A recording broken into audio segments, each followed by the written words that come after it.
আমি নারী, রান্না করতে খুব ভালো পারি। হ্যাঁ বন্ধুরা, আমি রান্না করতে খুব ভালোবাসি এবং নতুন নতুন ধরনের নতুন স্বাদ আসে সেরকমই সবসময় রান্নাগুলো আমি চেষ্টা করি আপনাদের মাঝে তুলে ধরার।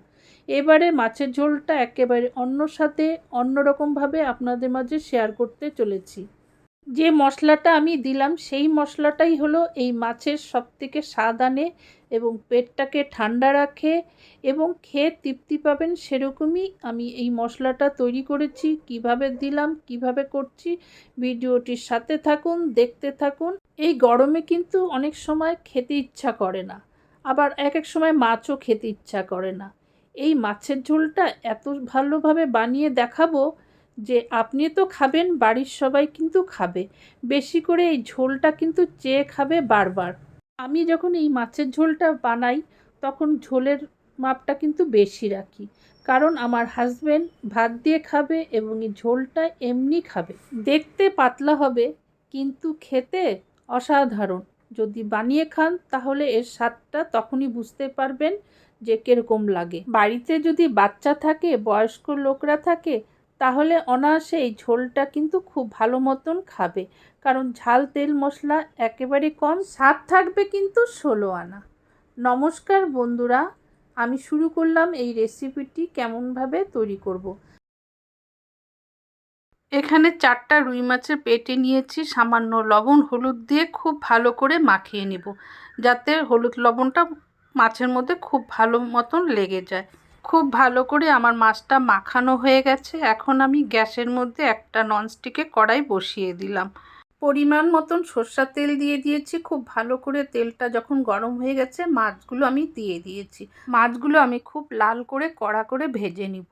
এই গরমে কিন্তু মাছ খুব ভালো করে ভেজে খেতে হয়, কারণ বরফ দেওয়া মাছ থাকে, কাঁচা অবস্থা খেলে কিন্তু পেটেরও ক্ষতি হতে পারে। মাছগুলো আমার এ ফাঁকে ভাজা হয়ে গেল, আমি নামিয়ে রাখছি। আর যে কোনো মাছ কিন্তু আমি ভেজে নিই, আমি কাঁচা মাছ কোনো দিনই খেতে পারিনি বা খেতে পারি না। এখন আমি কয়েকটা বড়ি ভেজে নিচ্ছি। খুব লাল করে বড়িগুলো ভেজে নেব। বড়ি যদি ভালো মতন ভাজা হয় ঝোলের মধ্যে দিলে কিন্তু ভাঙে না। কাঁচা অবস্থায় যদি ভেজে দিই তাহলে কিন্তু বড়িগুলো সবসময় ঝোলের মধ্যে ভেঙে যায়, তাই লাল করে ভেজে নিয়েছি। আর গ্যাসের আঁচটা খুব বেশি হয়ে গেছে, আমি কিন্তু একটু গ্যাসটা বন্ধ করে বড়িগুলো আমি ভেজে নিয়েছি। মাছ ভাজার পর আঁচটা কিন্তু একটু বেশি থাকে, যেহেতু মাছগুলো একটু আঁচ বেশিতে ভেজেছি। কয়েকটা কাঁচা পাকা লঙ্কা, একটা শুকনো লঙ্কা ওই তেলের মধ্যে দিয়ে দিলাম। 1 চামচ রাঁধুনি দিলাম, এটা খুব লাল করে ভেজে নিচ্ছি। তার মধ্যে দিয়ে দিলাম আদা কুচি, দিয়ে ভালো মতন ভাজা হয়ে যাওয়ার পর দিয়ে দিচ্ছি 2টো আলু লম্বা সাইজে কেটে রেখেছিলাম আর 2টো পটল কেটে রেখেছিলাম, সেটা দিয়ে দিলাম। পটলের পরিমাণটা আরও বেশি দিতে পারেন যদি আলু না খান। দিয়ে দিচ্ছি লবণ 1 চামচের একটু বেশি স্বাদ অনুযায়ী। দিয়ে দিচ্ছি 1 চামচ হলুদ, দিয়ে আবার ভালো করে এখন ভেজে নিচ্ছি। এখনকার যুগে কত কিছু সুবিধা আছে, যারা রান্না পারে না তারা সোশ্যাল মিডিয়া দেখে রান্না শিখতে পারে এবং বাড়িতে বানাতে পারে। কিন্তু আমাদের সময় সোশ্যাল মিডিয়া ছিল না, নিজের ইচ্ছায় এবং নিজের চেষ্টায় সব রকমের রান্না করতে হতো, এখনও করে যাচ্ছি।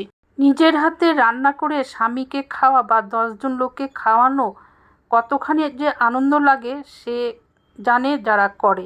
2 জন থাকি বটে, কিন্তু রান্না কিন্তু আমার কম হয় না। আমার বর যেহেতু খেতে ভালোবাসে তাই অনেক রকমই সবজি বলুন মাছ বলুন সব নিয়ে আসে, রান্না করতে হয়।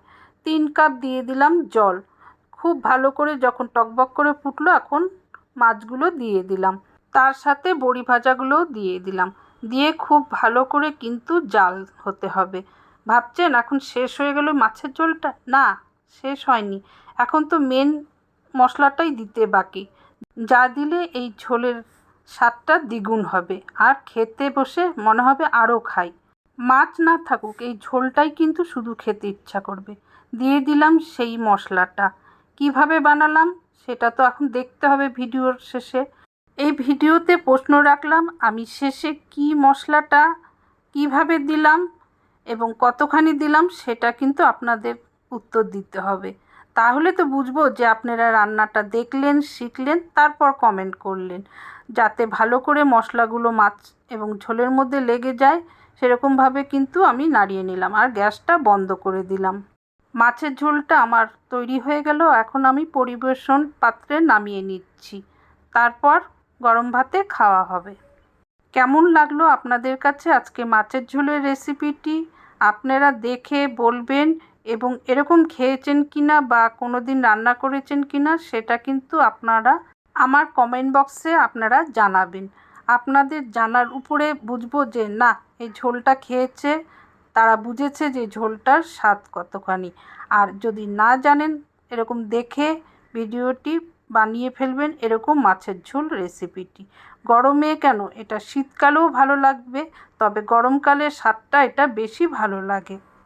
1.5 চামচ রাঁধুনি, এটা খুব ভালো করে ভেজে নিব লাল করে এবং পোড়া পোড়া, যাতে একটা পোড়া গন্ধ হয়। ভাবছেন পোড়া গন্ধ দিয়ে মাছের ঝোল? না, এটাই মাছের ঝোলের একটা স্বাদ এবং গন্ধ আসে। খুব পোড়াভাবে ভেজে নিয়ে ঠান্ডা হলে আমি এটাকে পিষে রেখেছিলাম, তারপর আমি সেই মাছের ঝোলের মধ্যে দিয়েছিলাম। নতুন যারা এই ভিডিওটি প্রথমবার দেখলেন, চ্যানেলটিকে সাবস্ক্রাইব করে দিবেন, তার সাথে বেল বটন অন করে দিবেন। এর ফলে নোটিফিকেশন চলে যাবে, আমি যখনই কোনো নতুন ভিডিও দিব তখন এসে দেখে শিখতে পারবেন।